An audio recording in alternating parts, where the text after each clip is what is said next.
This podcast is supported by Stars. Adults of America, family fun has its time and place. Stars isn't it. Stars has stories that get you going, stories that aren't told anywhere else. Find a world of boundary-breaking entertainment with hit series like Outlander and the entire Power franchise, plus huge movies like John Wick Chapter 4. Your nights deserve some action. It's time to forget about what you know and switch onto Stars. We're all adults here. Watch and stream now. Hello, everybody. Welcome back to the Prestige Junkie Podcast.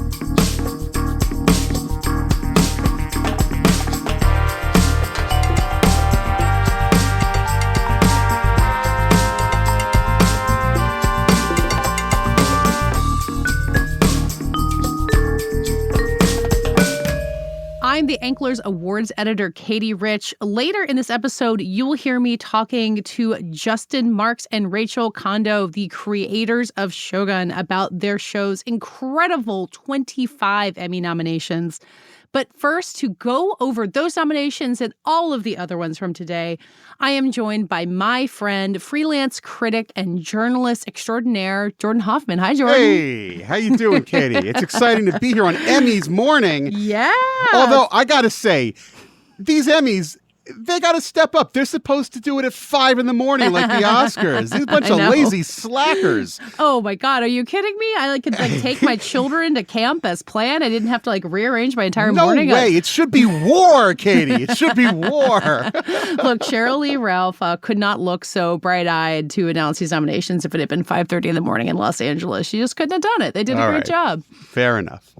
So, Jordan, you, like many readers at The Ankler and listeners, I think, don't necessarily follow Emmy season in the minute detail that I do. That's certainly my job. So, I'm going to kind of go through the nerd side of these nominations and what I learned from it. And, ask you basically what surprised you from what you saw this morning, not having, you said, oh, well, I know that Shogun is going to get the most nominations, which it did. It got 25 nominations. As it should. Followed shortly by The Bear with 23, which you probably noticed. Those are really the two reigning supreme shows, as I think a lot of us expected.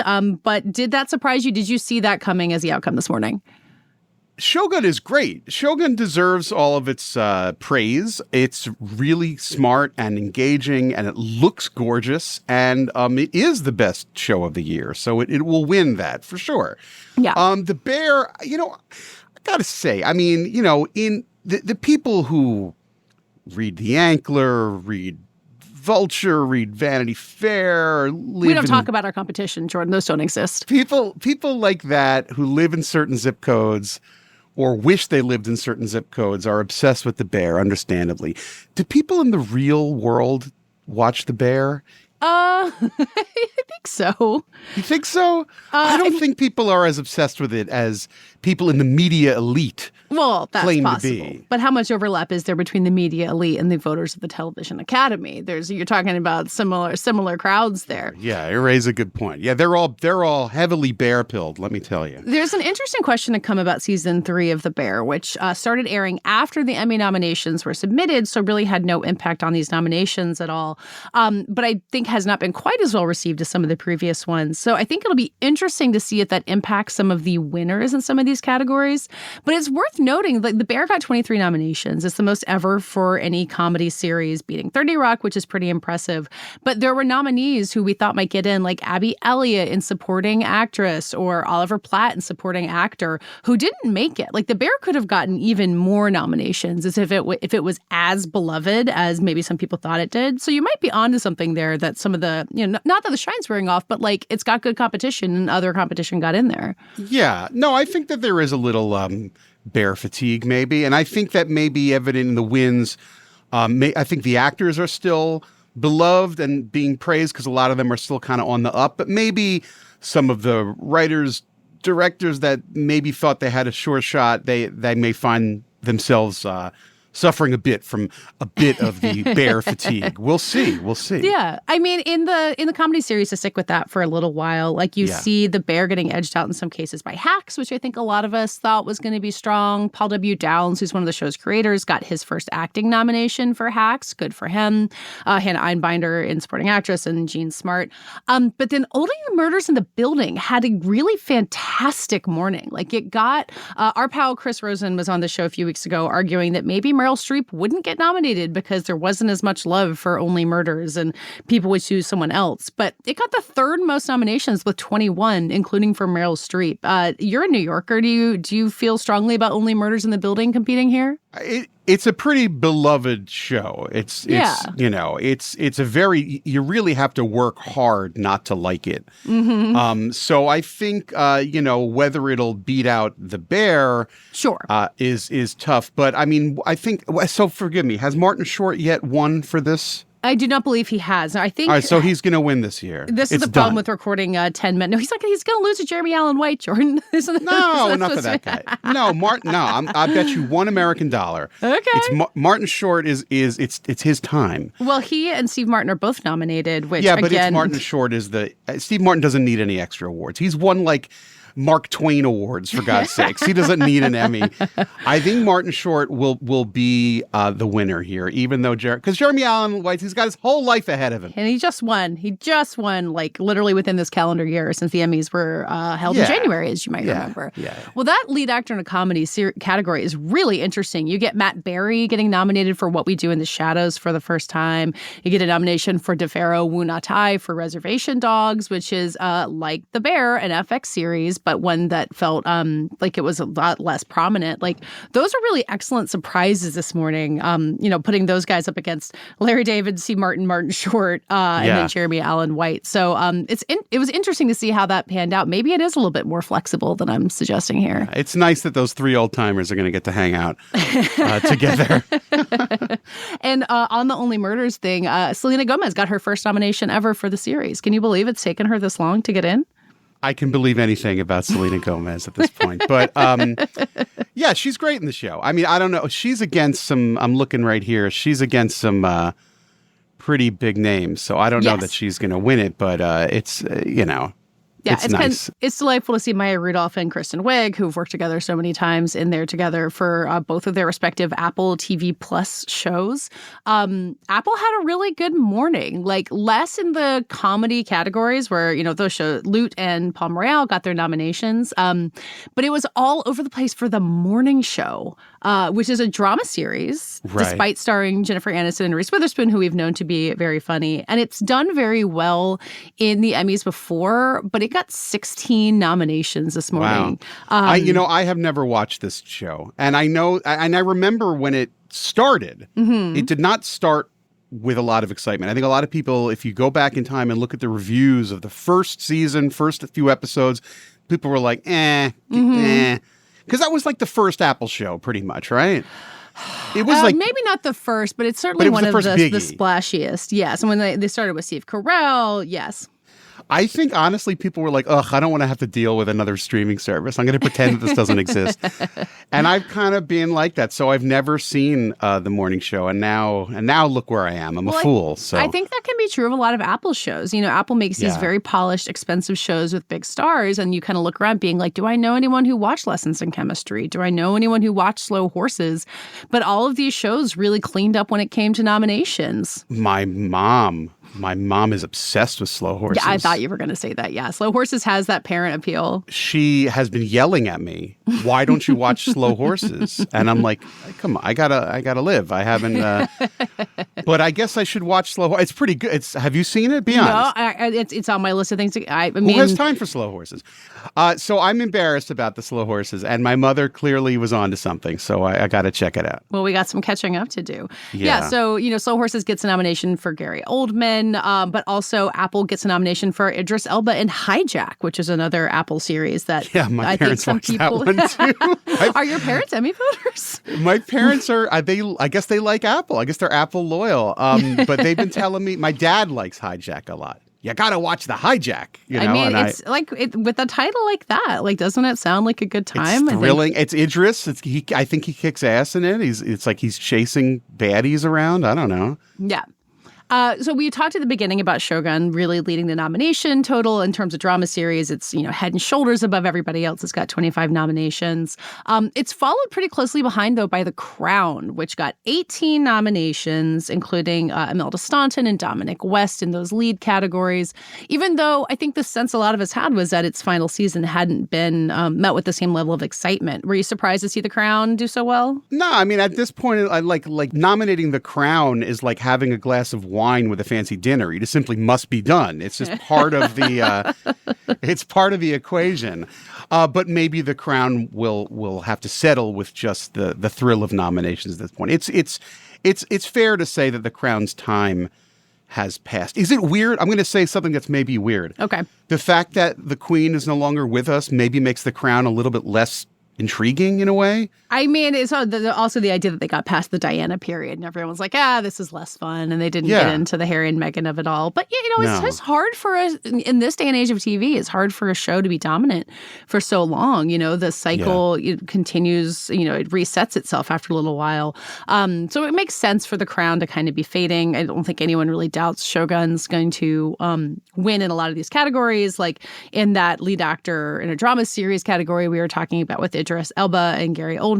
You've got Hiroyuki Sanada, who is the lead actor nominated for Shogun. Like, I think we all think he's going to win. How do you say no to that guy? Yeah, he's great.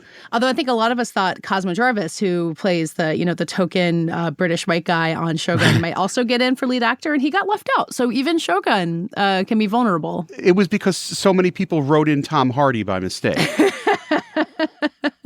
They don't count those? They don't count those. No, he's Cosmo. First of all, Cosmo. His name is Cosmo. He's already a winner with the name Cosmo. He's really effing good in that show. It's upsetting. I mean, all right, Gary Oldman in Slow Horses is supposedly great. Dominic West, he shouldn't be on this list. We should have Cosmo there. Walton Goggins, I know people love him. I was going to ask you about Fallout. Like, you're a sci-fi guy on many levels. Yeah. I didn't know Fallout or Three Body Problem, for that matter, also made it into Best Drama Series. We're up your alley. I know. I haven't watched Fallout yet, even though it does look pretty cool. It's a good time. Mr. and Mrs. Smith, I mean, that show did not really take off. Maybe Donald Glover doesn't need to be in this. I think Mr. and Mrs. Smith, what we're learning for this, it took off a lot more than we realized. Like, it premiered in February. I think all of the episodes dropped at once, which is, we can debate endlessly the binge model versus the releasing week by week. So it kind of felt like it was over by the time shows like Fallout or Shogun started really dominating conversation. But it got 16 nominations, including for Donald Glover and Maya Erskine in those lead roles. So I think it did have more staying power than we gave it credit for. Well, I'm going to say this. One of these six fellas should step out for Cosmo, and I'm going to let them choose which of the three. It's either Dominic, Walton, or Donald Glover should really say, look, because I mean, Shogun's all about honor, right? That's true. I commit prestige seppuku, and I take myself out of the race on behalf of Cosmo. That sounds like something that his character on Shogun would do, is offer to commit seppuku, but may or may not actually. He's really good.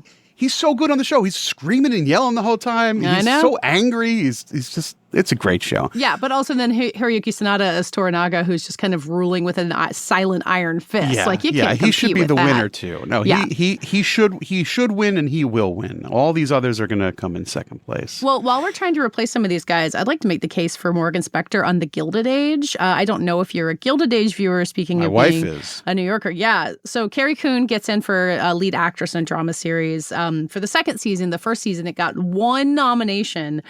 So it did much better this time around. But still, with half of Broadway in the cast of The Gilded Age, there's only nominations for Carrie Coon and Christine Baranski. I just think we could have gone way further than that. Can I bring something up here? Of course. Very quickly. Outstanding lead actress in a limited anthology series or movie. Okay. Let's move on to limited series then. Yeah, sounds good. Okay, I'm going to... Jodie Foster, we love her. She's great. She's got a lot of awards. Brie Larson, Lessons in Chemistry. No one's watched the show. Brie Larson already has an Oscar pass. Juno Temple in Fargo. I do like Juno Temple a lot. People love this season of Fargo. And Naomi Watts got nominated for Feud, Capote versus the Swans, which I did not watch, but again, my wife loved it. However, I note here that there's a show that I will confess I've never heard of called Griselda on Netflix. It's a Netflix show. Everyone's supposed to have heard of it. Haven't seen it or heard of it. But Sofia Vergara has been nominated. Mm-hmm. And to my shock and surprise, Sofia Vergara has never won an Emmy. I know. And she's the greatest. I mean, I refer you to her work in the fabulous film The Three Stooges, in which she is magnificent. Not see that coming. So I am going to say to all these other fantastic actors, Jodie Foster, Brie Larson, Naomi Watts, those three are A-list in my opinion. Mm-hmm. Juno Temple is not as well regarded, but I love her a lot. She's very actually underrated. Nevertheless, I hereby declare on Prestige Junkie, Sofia Vergara must win this award. For a show I've never heard of. I think she stands a chance. I should also note that she's the first Latina actress to ever be nominated in this category. I think the representation of Latin people on television is notoriously bad, so it's maybe not hugely surprising, but also kind of surprising and maybe a further argument that she ought to win. Yeah, she's been nominated several times. I'm a big fan of hers. She's very funny. Yeah, what is Griselda all about? I believe she plays a drug kingpin in Griselda is something I'm also trying to catch up on. Is it like she's like a tough guy, like a Scarface type of thing? It's dramatic. That's my understanding of it. You got to... but she probably kicks ass in it, screaming and yelling. She probably does. And look, she's a drug kingpin. I want to watch this immediately. Katey, I have to get off the phone. I have to go watch the show. I mean, look, limited series in recent years has been, some of the hottest shows on TV often. Like you think about when Kate Winslet won for Mayor of Easttown and she was up against like a really incredible competition. It's a little bit quieter this time. As you said, Lessons in Chemistry feels like it flew a little under the radar, as did True Detective Night Country.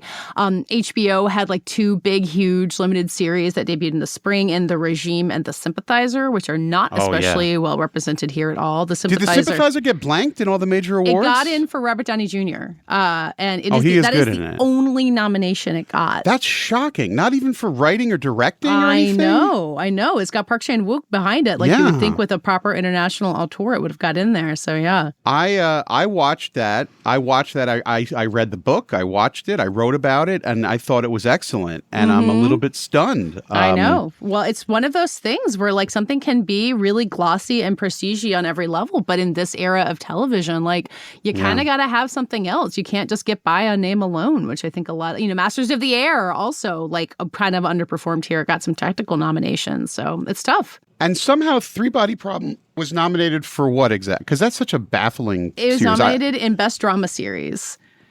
Well, it certainly won't win, and it shouldn't, but it being nominated is cool. I like Three Body Problem, but I recognize that it is a little bizarre. It's an unusual show. It's an odd show that I kind of liked by the end of it for how odd it is. Yeah. And it's coming back. It's been renewed for, I think, 2 more seasons. So there's more to come. Well, there are 3 massive books. If you weigh them all together, it's 2,000 pages or whatever. Maybe I'm exaggerating. But the first season that has already aired on Netflix is kind of a mishmash of book 1 and book 3. So season 2 will probably be just book 2, and then season 3, I don't know what they're going to do. I honestly don't know how they can film book 3 because a lot of it is set in higher dimensions and then like lower dimensions. Like in the book, it's going to get even weirder, is what you're saying. It's going to get even weirder. Like you can't visualize it, which is why the book is so bizarre. Yeah, it's like set in the 12th dimension or some nonsense. So it's really cool. But I will say, when I heard they were making this series, there is a sequence in the show. It's the sequence on the boat. Yeah. And I remember saying, "Oh, they can't show the sequence on the boat. How are they going to film that?" It's pretty good. And they nailed it. They nailed it. It's incredible. Yeah. So hats off to them.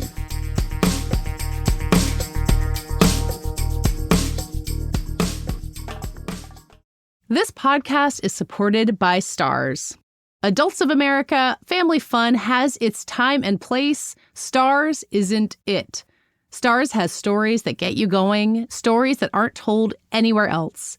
Find a world of boundary-breaking entertainment with hit series like Outlander and the entire Power franchise, plus huge movies like John Wick Chapter 4.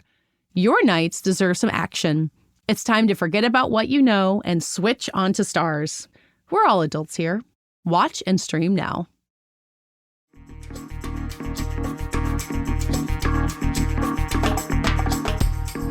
So Three Body Problem was kind of a big effort from Netflix. And drama series, they got in for that in The Crown. I think they should be very happy. And then in limited series, to go back to that for a minute, like that was where we were all kind of looking at Baby Reindeer as like the big contender to win everything because it's been the big runaway hit. It did get in basically all the places people thought that it would. It got 2 supporting actress nominations, a lead actor. It got 11 total.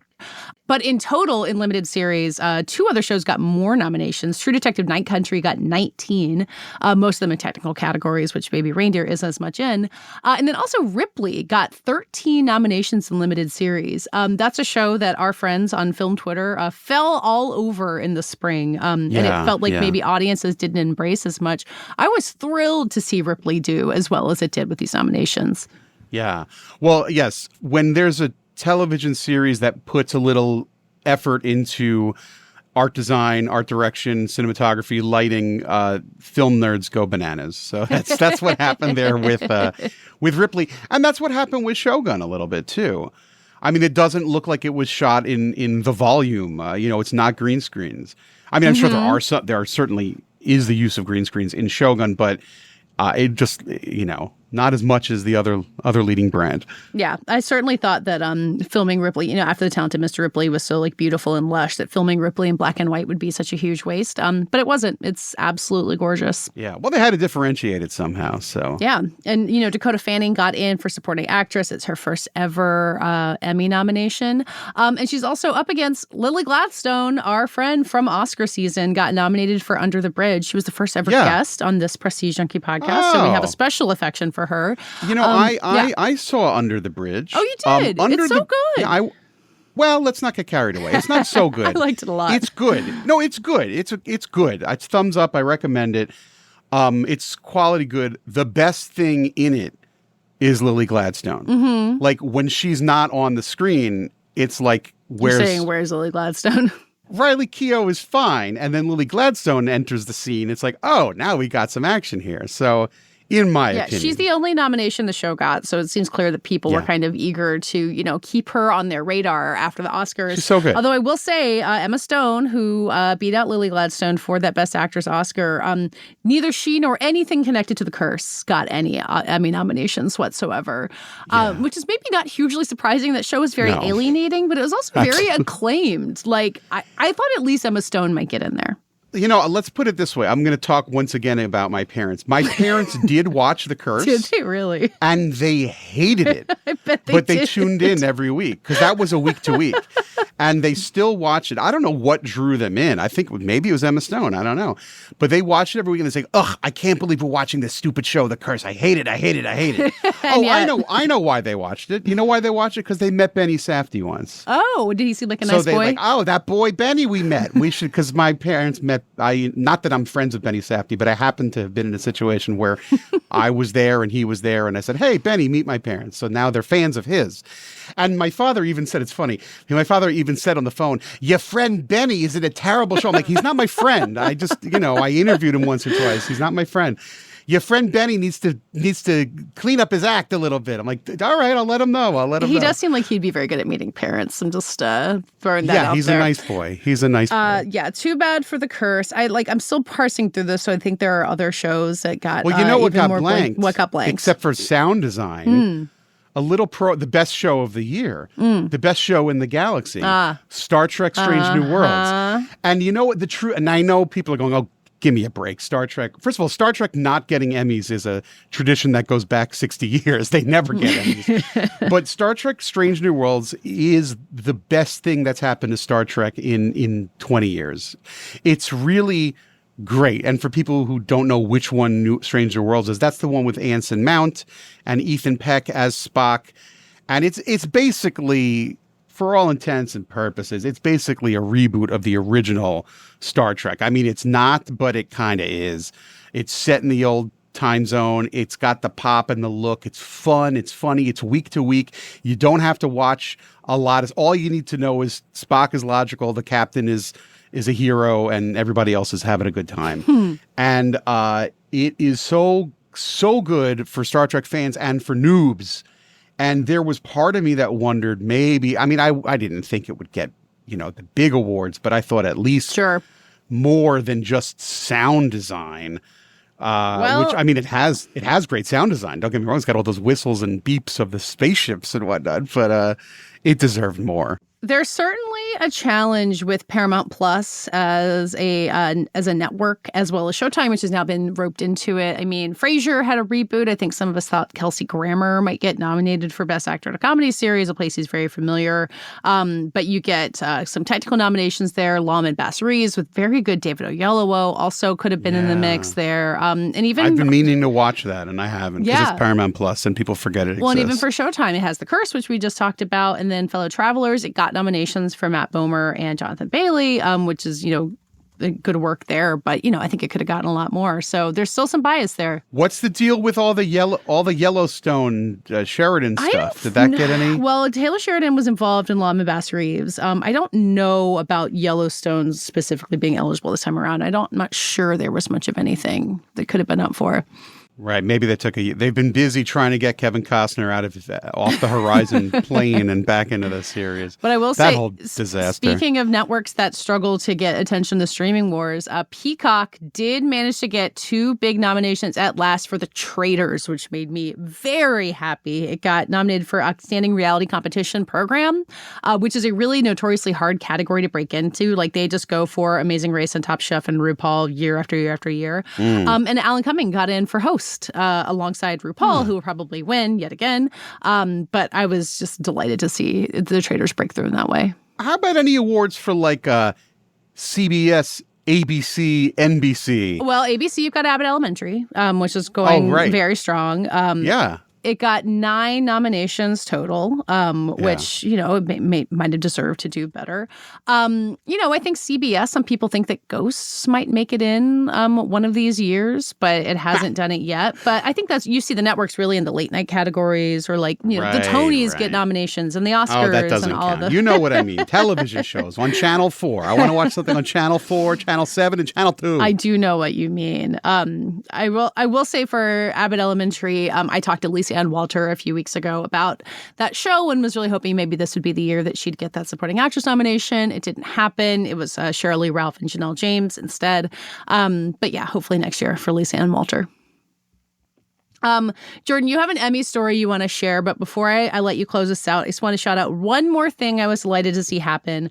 Girls 5 Eva finally got not as many Emmy nominations as it deserved, but Sarah Bareilles is nominated for writing The Medium Time, the song from the final episode, and Meredith Scardino, the creator, and writer Sam Means got a writing nomination. And they should win. They should win. It also got there's also a nomination for the other 2 in there. Kind of its one hanging episode. We'll talk more about that. Anyway, I was just so glad to see Girls 5 Eva get a smidge of what it deserves. It's so good. And, it'll probably never come back, but don't cry for what was lost. Yes. Cry for what we had, or whatever the expression is. Something like that. They can make a funny song out of that if they get another season. It's really, really such a good show that is, and I loved, Kimmy Schmidt is a masterpiece. Mm-hmm. So, same creator. Did she ever win anything? Scardino is her name. Does she have Meredith Scardino? Does she have any trophies on her shelf other than Our Love and Affection? Does she have any those trophies? Those are the greatest trophies of all, as far as I'm concerned. She, it turns out, won as a writer on the Colbert Report multiple times. So she is one of those comedy old hands who's been working all kinds of places. Kimmy Schmidt did not win her anything. Maybe it probably should have. But yes, Meredith Scardino at least has some trophies to. Kimmy Schmidt is on the Mount Rushmore of funny American television shows. For pound for pound hilarity, Curb Your Enthusiasm. A couple of others. The Bear, the funniest show on television. Yeah, right. Mm-hmm. And Kimmy Schmidt, if anybody listening hasn't watched Kimmy Schmidt, it's funnier than 30 Rock, for sure. I'm so glad that we've gotten from this year's Emmys back to shows that have been off the air for 5 years or so. Katey, let me tell you a quick funny story about the Emmys. Please wrap us up by telling me a story about the Emmys. Because it's your day. It's awards day. It's Prestige Junkies Day. You're glowing. You look beautiful as ever on the Zoom right now. And, you love awards, and we know the publicists love awards. There's a whole ecosystem for awards. And, of course, the actors love awards, too. or do they? So here's my funny Emmy story, and I'm going to redact all the names. I'm going to keep this a blind item because I'm not really allowed to tell this story. Okay. But I have a friend. We're just going to call this friend Person X. And Person X had a spouse. No genders in this story. I'm keeping it so vague. Person X had a spouse, and the spouse had an aunt who was wealthy and had a like a guest house somewhere not in a major city, like up in a rural area, but a wealthy area. Okay. During the pandemic, my friend and the spouse fled to the guest house, which was very nice of this aunt to let them stay there. And they got to know one of the neighbors. And the neighbor is a pretty famous performer of stage, screen, and television. Wow. Okay. Not like household name, not Al Pacino, not Meryl Streep, but a performer that certainly anybody listening to this show, certainly anybody that's watched a lot of movies that have been nominated for things, shows, would go, oh, yes, I know that person. That person was very good in X. That person was very good in Y. Anyway, there was the neighbor, and they got to bond with this individual and became friends during the pandemic. And the neighbor, this famous but not super famous person, was one day cleaning out the house and was throwing away junk. And my friend was there hanging out. And the guy's in his garage, and he's pulling out crap from the garage, and he's like, oh, I said the gender, he. All right, it's a he actor. and the actor says, this damn thing, I'm going to throw it out. My friend goes, what? And he goes, I don't want this stinking thing. And he's like, well, you can't throw it out. It's an Emmy award. And the guy's like, you won it. And my friend is not, he's just, I use the gender again. My friend is a he. Fine. 2 males. My friend is just some guy. He's not a very connected person. He's certainly not wealthy. That's why he was hiding at his wife's aunt's house. He's just a guy. And this guy has an Emmy award in his home because pretty famous actor was going to throw it away. Well, I hope that all of the people nominated for this year's Emmys are at least willing to hang on to their Emmys for a few years before handing it over to their random neighbors. That's all you can ask, right? Jordan, thank you so much for hashing all this out with me, for ending us on a blind item. That's really how all podcast episodes should end. And let's go watch Slow Horses. Yeah, Slow Horses. That's where it's at. And stay tuned. I'll be right back with a conversation with the creators of Shogun, Rachel Kondo and Justin Marks, who, as you'll hear, still seem pretty surprised by just how much their years-long passion project has been embraced by everybody, and now the TV Academy included.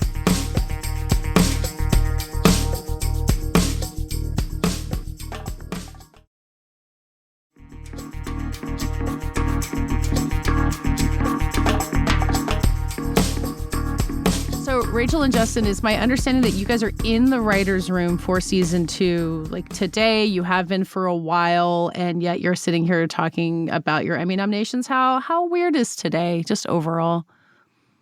Yeah, it's pretty, this show has been in our lives for so long that it's getting harder and harder to remember our lives without it. So, it got pretty emotional this morning to just see the volume of crew and cast who was recognized today was really just heartening on so many levels because of, look, all television is hard to make. But this one, this cast and crew really put it in for this. The weather, the COVID, the treacherous locations that we had to go to make this show. I can't believe we're all like being recognized in the way that everyone is. So, this show is just an international collaboration, and I hope everyone takes great pride in that.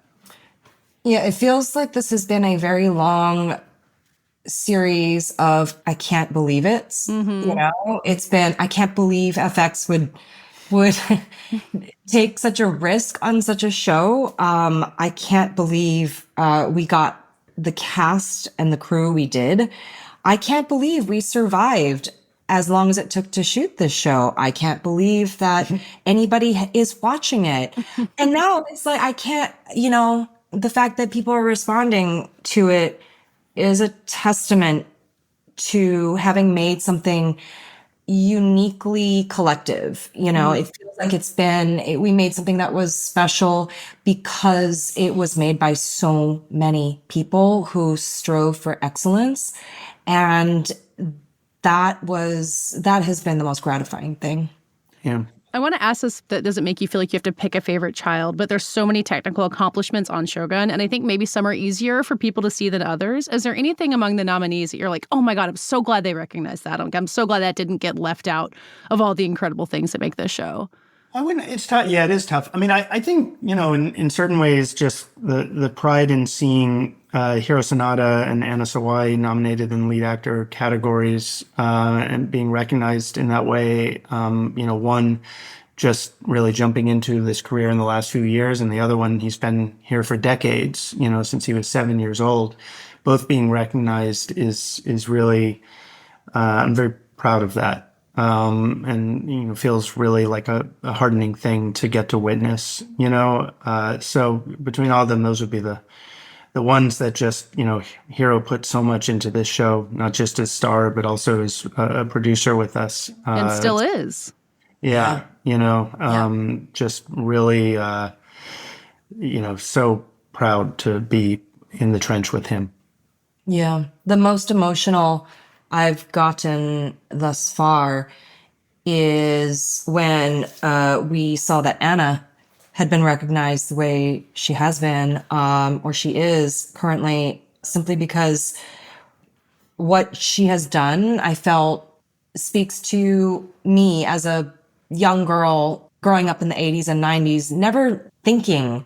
It's not that these types of performances, but it's someone who looks like me, looks very different than me, let's be clear, but you know what I'm saying, is doing this kind of work at this level, that it was not even something I could conceive of given the time that I grew up and where I grew up. So it matters more than I can even find the words for. But so, you had people like me before the nominations being like, oh, Anna Sawai, she's definitely going to get nominated. You guys can't let yourselves think in that way. But, what was the preparation you had in your head? Oh, if we only get this, that's okay. What do you let yourself think before the nominations actually come out?